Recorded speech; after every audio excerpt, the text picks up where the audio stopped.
The semi-truck rolled up to the Sorensen farm at sunrise on March 23, 1987, carrying a machine that would destroy everything. Keith Sorensen stood in his driveway, watching $197,000 worth of red and black steel being unloaded. A brand new Case IH 9180 tractor, the most powerful machine the company made. His wife Linda stood on the porch with their 3 kids. His 72-year-old father Roger leaned against a fence post, silent. Nobody was smiling. They all knew this tractor would either save them or kill them. There was no middle ground anymore. Keith signed the paperwork with shaking hands. $2,818 every month for 84 months. He'd done the math 100 times. At current wheat prices and decent yields, they could make it work. What Keith didn't know, standing there watching the sunrise reflect off that gleaming machine, was that he'd just signed away 117 years of continuous Sorensen farming in McPherson County, Kansas. The bank would repossess that tractor in exactly 14 months. And when they took the tractor, they'd take everything else too. But I'm getting ahead of myself. The Sorensen farm sat 5 miles northwest of Lindsborg, Kansas, Little Sweden, they called it, in the heart of wheat country. Keith's great-grandfather had homesteaded 160 acres in 1903. His grandfather Carl bought another quarter section in 1928, right before the crash. That purchase nearly killed them in the 30s, but they held on. Keith's father, Roger, expanded to 640 acres by 1965. By 1982, Keith was running 1,400 acres, their own land plus rented ground, and the operation was profitable. Not rich, but solid. They had over $600,000 in equity. They were fine. Then the world changed. The farm crisis hit Kansas wheat farmers in waves. First, land values collapsed. McPherson County farmland that sold for $1,200 an acre in 1982 dropped to $1,000 by 83, $800 by 84, $600 by 85. The Sorensen place went from being worth over $700,000 to maybe $400,000. They hadn't changed anything. The land hadn't gotten worse. The market had just collapsed underneath them. Second wave. Wheat prices fell through the floor. Hard red winter. Wheat that brought $420 a bushel in 1981 was bringing $3, $40 by 83, $3 by 85. Yields weren't great either. Kansas had drought conditions.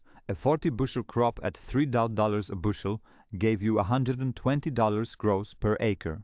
After costs, they were clearing maybe $40 an acre on 1,400 acres. That's $56,000 gross. Not enough to live on, make equipment payments, cover the mortgage, and pay for college. Keith's oldest daughter, Jennifer, had started Kansas State in '85.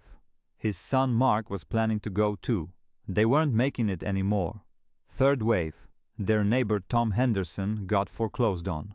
Tom farmed 640 acres just east of the Sorensens. He'd expanded aggressively in the late 70s, buying land at peak prices with variable rate loans. When interest rates spiked to 18 to 20% in '81 and '82, Tom couldn't make the payments. By '84 he was in default. In March of '85, Farm Credit foreclosed and sold his land at auction for $400 an acre. Tom had paid $100 an acre for most of it. He walked away owing over $300,000 after the sale. He moved to Salina and worked at a hardware store until he died of a heart attack in 1991. Let me tell you what that era felt like. McPherson County had 18 farm foreclosure auctions in 1985 alone. 18 families, gone. The local implement dealer closed. The bank laid off loan officers because they didn't need them anymore. They needed liquidation specialists. Church attendance went up because church was free, and it was the one place neighbors could gather. Linda Sorensen organized a food pantry at their church. They provided groceries to 7 farm families that winter, neighbors they'd known their whole lives. Keith's father Roger cried in the truck one day. driving past Henderson's auction. Said it was allergies. It wasn't allergies. And that's when Keith and Linda made the decision. When Henderson's place went to auction, they talked it through. 1 field for 100 acres wasn't big enough anymore. Economies of scale were changing. You needed more acres to spread your fixed costs over. The Henderson section went for about $300,000 total. They couldn't buy it. No bank was lending for land purchases in 1985, but they could lease it. The investor group that bought it offered to rent it to Keith for $50 an acre, $32,000 a year. That was steep, but if they could farm 2,000 acres efficiently, they could make it work efficiently. That was the key word. Their John Deere 4640 was 15 years old, burning oil, needed constant repairs, and it wasn't big enough for 2,000 acres. They needed more power, wider implements, better efficiency. So they started looking at tractors. The new Case IH9 series had just come out. Serious machines. Articulated four-wheel drive, 260 horsepower, designed to pull 40-foot implements. The 9180 would let them cover twice the acres per day. New it listed at $180,000, with options, front wheel assist, upgraded hydraulics, deluxe cab. They were looking at $195,000, maybe $200,000. That was terrifying, but the equipment dealers in 86 were desperate. Case IH was offering financing through Farm Credit Services. 5% interest, no money down, 7-year term. $2,818 a month for 84 months. Keith ran the numbers over and over. They'd save on repairs. The old 4640 was costing them $8,000 a year in shop bills. Better timeliness on planting meant better yields. If they could bump their average yield from 37 bushels per acre to 40 bushels, just 3 bushels more, that was 6,000 extra bushels. At $350 a bushel, that was almost $20,000 more gross income. The tractor would pay for itself. Keith's father was skeptical. 72 years old, he'd farmed through the 40s, through World War II, through every crisis. He told Keith, "We got through every bad time by keeping debt low.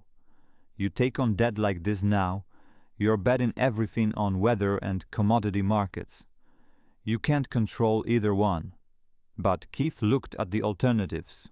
If they didn't expand, they'd slowly die anyway. Without newer equipment, they couldn't farm 2,000 acres effectively. Missing a planting window cost more than a tractor payment. Linda supported the decision. She'd been doing the books. She could see the trajectory. They were going backward. The tractor was a risk, but doing nothing was guaranteed failure. When you're drowning, you don't hold still. You reach for something. They ordered the tractor in January '87, took delivery in March. The Case IH 9180 looked like salvation. The first season, spring of '87, it performed beautifully. Keith traded in the old 4640 for $12,000. He got the Henderson section prepared and planted in record time. He was finishing field work by early afternoon where it used to take him until dark. Linda brought him dinner to the field one evening in late April. He sat in that cab, with the engine idling, looking out over fresh planted wheat. He told her, "This is going to work. We made the right call." The wheat came up strong, good germination, adequate rainfall. By mid-June, they were looking at a 45-50 bushel per acre crop on the Henderson section, better than the 37 they'd averaged on their home place. Keith was feeling vindicated. Harvest started June 22nd. They ran 2 combines. The wheat came off clean. Their place averaged 42 bushels per acre. Henderson place averaged 48. Total production, just under 81,000 bushels. Best crop they'd ever had. Then it went wrong. Wheat futures in June '87 were running $370 a bushel. Not great, but workable. Keith had penciled in $3.50, so $3.70 gave him cushion. at $3.70 a bushel. 81,000 bushels was just under 300,000 gross. After rent, harvest costs, chemicals, fuel, repairs, they'd clear maybe $110,000. The tractor payment took $34,000, land mortgage $19,000, property taxes $11,000, health insurance, utilities, household expenses. They were looking at maybe $24,000 left over, out of which Keith needed to pay himself a living wage, cover Jennifer's college, save for Mark's college, and have operating cash for next year. It was tight, but manageable, for 1 year. The next year did not go as well. Problem 1, wheat prices kept falling. By harvest in June '88, hard red winter wheat was bringing $15,000 a bushel. That's 55 cents less than the previous year. On 80,000 bushels, that's 44,000 less gross income. Just like that. Nothing they could do about it. Problem 2, weather. Spring of '88 started dry and stayed dry.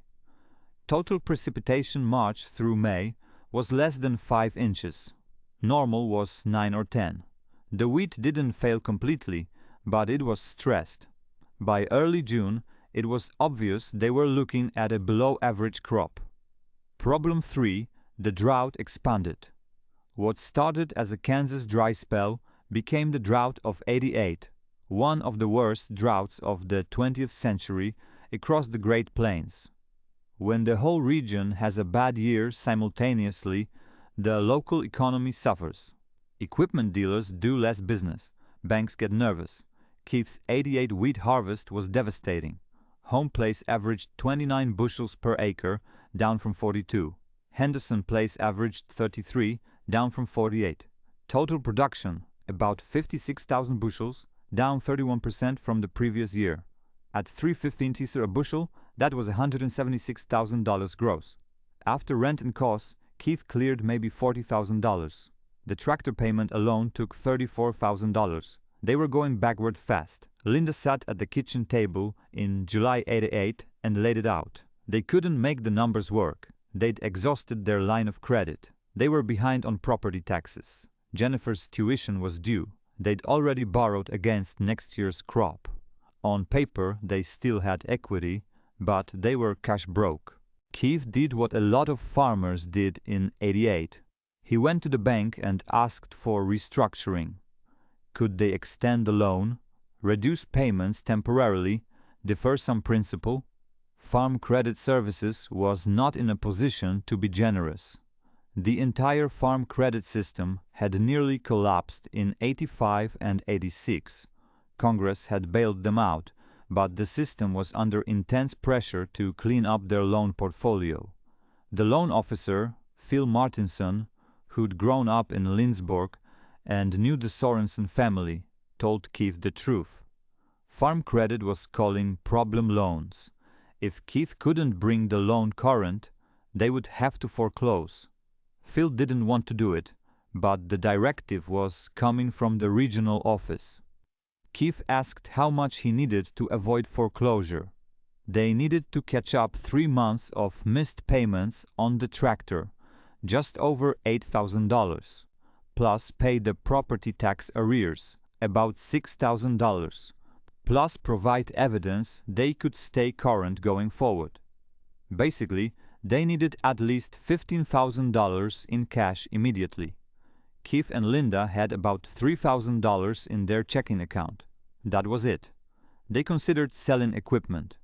Maybe the old grain truck, the spare disc. That might generate $8,000, $10,000 at most, but they'd need that equipment to farm next year. Keith's father suggested selling some acreage. If they sold 1/4 section, 160 acres at $500 an acre, that would generate $80,000. But they'd mortgaged the land. Any sale proceeds would go to pay down the mortgage first. After that, they'd net maybe $40,000. That would cover the tractor payment for a year. But then what? They looked into selling the tractor itself. Here's the brutal reality. The 9180 they'd bought for $197,000 in March '87 was worth maybe $120,000 by August '88. 18 months old, it had lost $77,000 in value. They owed $185,000 on the loan. If they sold it, they'd still owe $65,000, and they wouldn't have a tractor to farm with. This is what people don't understand about the farm crisis. It wasn't that farmers were stupid. It's that when asset values collapsed, but debt stayed constant, there was no way out. You couldn't sell your way out because selling meant you still owed money. You couldn't farm your way out because prices were too low. You couldn't borrow your way out because banks wouldn't lend to underwater farmers. You were trapped. Keith and Linda spent August '88 trying everything. Linda picked up extra shifts. Keith took a part-time job driving truck. Jennifer came home from K-State and worked at a grocery store, sending every dollar home. Mark mowed lawns and baled hay. Roger drew out his savings, about $8,000, and gave it to Keith. They scraped together about $11,000 by mid-September. It wasn't enough. On September 22, 1988, Farm Credit Services sent a certified letter. Notice of default, notice of acceleration. The loan was in irredeemable default. Foreclosure would commence in 30 days unless the loan was brought fully current. The amount needed, $223,000, the remaining balance, plus late fees and legal costs. It was over. Keith tried calling Phil Martinson. Phil's secretary said he was out. Keith left messages, no return calls. He drove to the Farm Credit office. The receptionist said Phil wasn't available. Keith waited 3 hours. Phil never came out. Later, Keith found out Phil had been instructed not to meet with delinquent borrowers alone. A farmer in Iowa had assaulted a loan officer in '87. The system had decided trouble loans were collections problems, not relationships. Kansas had implemented a farm mediation program in '86. Keith filed for mediation. It bought him 60 days. The mediation was held in November at the county courthouse. Keith and Linda, their attorney, Phil Martinson, a regional rep from Farm Credit, and a state-appointed mediator. It lasted 4 hours. The attorney made the case for restructuring. The regional rep listened politely. Then he said no. Farm Credit's underwriting standards didn't allow below-market rates. They couldn't extend the term beyond 10 years. Late fees were non-negotiable. However, if the Sorensons would agree to voluntary liquidation, Farm Credit would waive a deficiency judgment. In other words, sell everything, give us the money, we won't sue you for what's left. The alternative was foreclosure, and Farm Credit would pursue a deficiency judgment for any shortfall. Given land and equipment values, that deficiency could easily be $75,000, $100,000. Keith and Linda would lose the farm and still owe a 6-figure debt they'd spend the next 10 years working off. Linda started crying quietly. Keith stared at the table. The mediator asked if they wanted a break. Keith said no. He looked at Linda. She nodded. Keith said, "Okay." They signed the papers on December 2, 1988. The auction was scheduled for February 11, 1989. What happened to the Sorensons was happening all over Kansas. According to USDA data, Kansas lost over 9,000 farms between 1982 and 1992, about 10% of all farms in the state. McPherson County went from 391 farms to 341. 50 farms gone in 10 years. 50 families displaced, 50 legacies ended. The Sorenson farm auction was held on a cold Saturday in February. They'd moved into a rental in Lindsborg 2 weeks earlier, a 2-bedroom place above the old hardware store. They couldn't watch. Keith tried to go, got as far as the driveway, saw the cars parked along the road, and turned around. The auction lasted 6 hours. The case IH9180 sold for $108,000. 22 months old, essentially new, it brought $108,000. Keith had paid $197,000.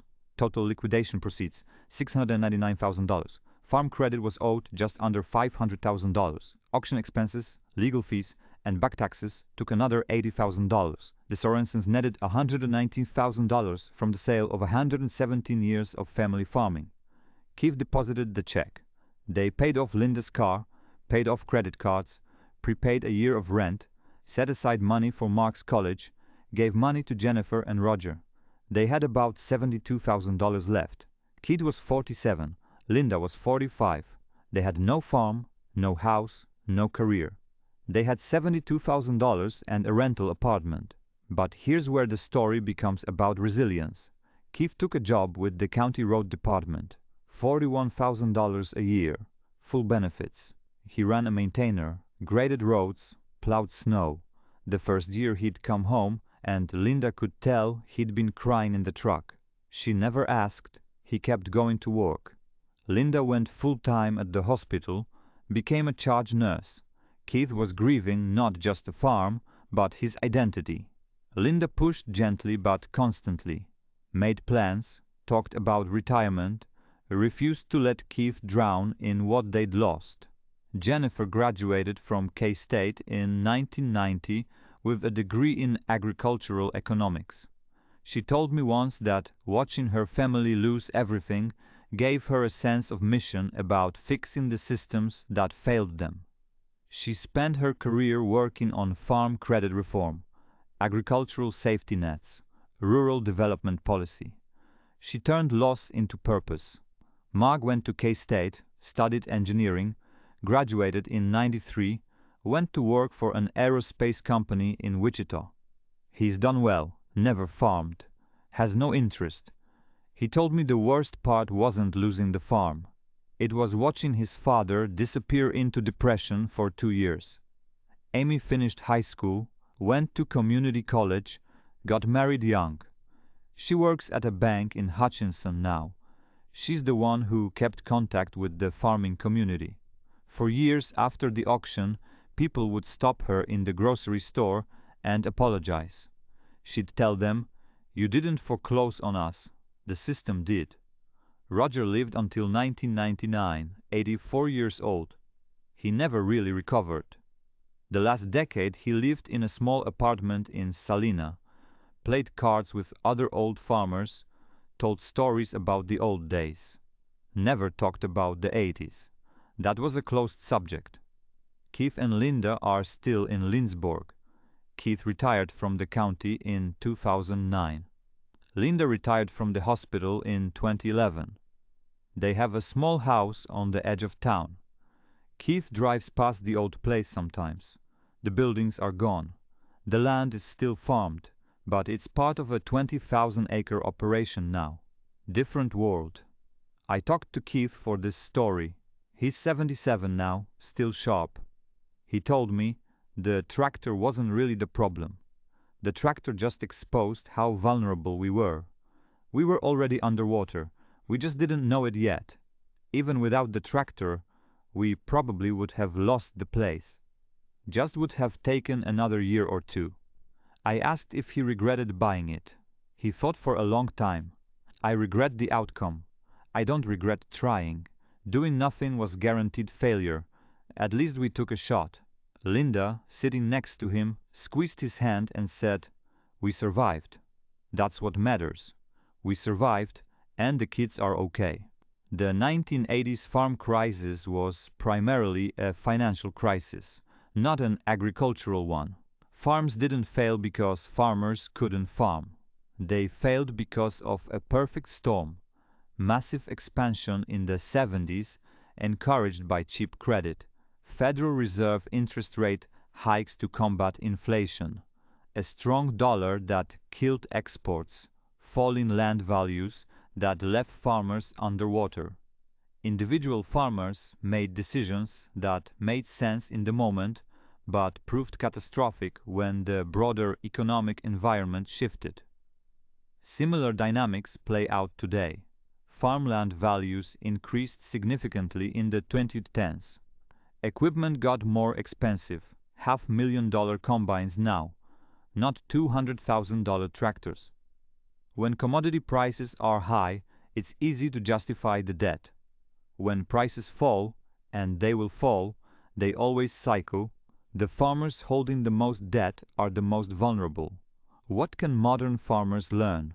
Expansion on borrowed money is a bet on the future that might not pay off.